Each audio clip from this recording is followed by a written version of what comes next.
This album that I'm going to bring up was a shocker for me. Truly, I actually liked it so much. I saw them on tour, and that's something that that doesn't always happen for me. Like if I hear a new release, it's not.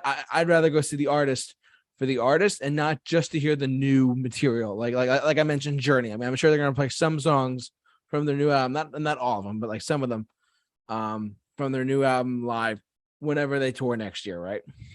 But for this one, I saw they were touring, and I heard the album because the album came out in February or March, I believe, and I was in shock.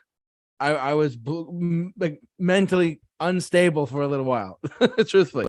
It really just it blew my mind, and I can't remember to talk about it, but because I saw them at Jones Beach, but on Long Island. But this is Tears for Fears, the 80s new wave band. This is my number one because they released an album called The Tipping Point. This album, and I talked about this album once before on our channel as well, on our other show. But this album to me was not only was it universally acclaimed by critics and stuff like that. This was their first album in 18 or 19 years too. Truthfully, I was now normally you'd be like, all right, well, a band doesn't do it. The band doesn't do it that long. A band doesn't they haven't put out. They've just toured a lot. They haven't put out new material, whatever. In shock. This album made me want to go see them live, and I did. I saw them on their last date of their North American tour of this year, and they played a lot of the material live as well. And I'm not one of these people like, I want to go see Shinedown to hear a lot of Planet Zero songs, or not that I would or I wouldn't, but you see my point though. You don't go to see older artists or I guess classic rock or older artists like that to hear new material. But this is when I really wanted to hear the new material live. And I heard it live and I was like, there's I think 9 songs on the record. They might have played 7 or 8 of them live outside of Everybody Wants to Rule the World, outside of Shout, outside of their big 80s hits and whatnot. They did play a lot of really good material off this album live. And I was like, and it came over live well too.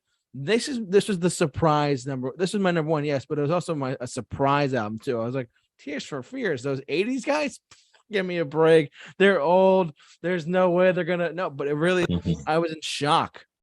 I truly was. I was taken back by how amazing this was.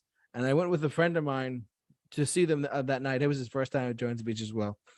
And I was he was like, wow, first off, he had never been to the venue either, which for if you're anyone's ever in New York that's listening to us, go to Jones Beach for a concert. It's a great time.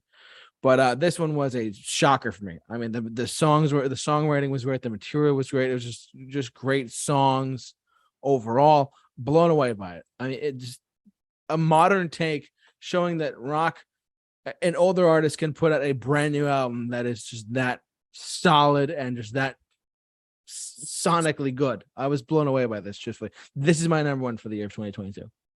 I mean, yeah, I know, crazy words right there. Like we didn't talk about it on our show, Career Retrospectives, because that our show we were doing other stuff at the time.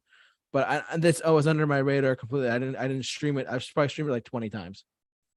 I was in shock about how much I liked this album as my number one of 2022. I'm surprised by this choice. I'm like, what, But but this is my number one of the year. Tears for Fears, The Tipping Point. It deserved all the recognition it gets. It deserves all of the stuff that it got, and that is my number one for the year.